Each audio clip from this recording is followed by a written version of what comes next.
Hey there, well, anybody who follows the drug war will want to know about the law that has been passed today by the Mexican Congress restricting what foreign agents, meaning the US Drug Enforcement Administration, can do here.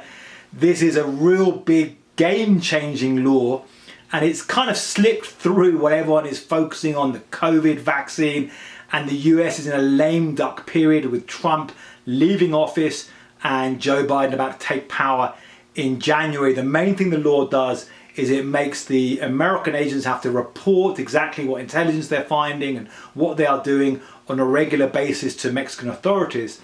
And it makes Mexican police officers or military officers or anybody else who meets with the Mexican agents report within 3 days to the Mexican federal government what has been said and exactly what information has changed hands. Now, this is actually going to be a real game changer that really alters how the DEA have done business here in Mexico for almost 50 years. So 3 points on this really big story that is kind of going under the radar. So the first is that as the American government has already raised an objection about, this would really restrict what American agents can achieve here in Mexico. It's the intelligence from DEA agents and other agencies that has taken down many of the major drug traffickers here, like El Chapo Guzman himself, like El Trevino from the Zetas, like going back some years Arturo Beltran Leyva. And these, as well as trafficking loads of drugs, these are highly violent criminals within Mexico. Now, it's no secret that the Mexican security forces are extremely corrupt. Anybody analysing this agrees with that.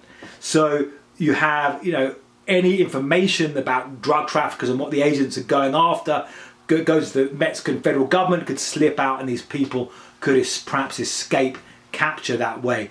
Now, it's not only drug traffickers that the American agents have been going after here. More recently, they've also been going after the political protection of drug traffickers. You had the former Defense Secretary Salvador Cienfuegos, who was arrested in the United States on drug trafficking charges from DEA intelligence. After a big negotiation, he was sent back to Mexico and the charges were dropped, and that is almost certainly one of the reasons why this law is being passed now. So we maybe have a future of the DEA much more restricted about really bringing down figures here in Mexico. But a second point, really flipping this right round, I've been covering the DEA down here and following what they're doing, and they do some quite questionable things here in Mexico. They get down and dirty with the cartels to try and bust them.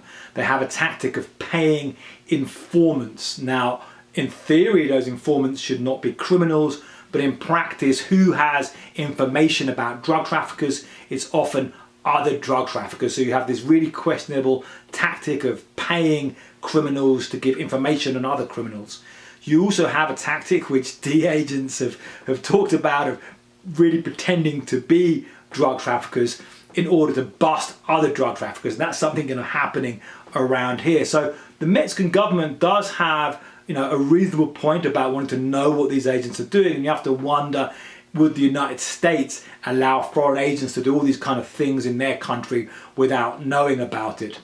But then a third point, completely different from those two, is that actually the whole strategy of the war on drugs has failed. I mean, we've taken down these major kingpins, El Chapo, El Trevino, the Lord of the Skies over the years, Pablo Escobar going back.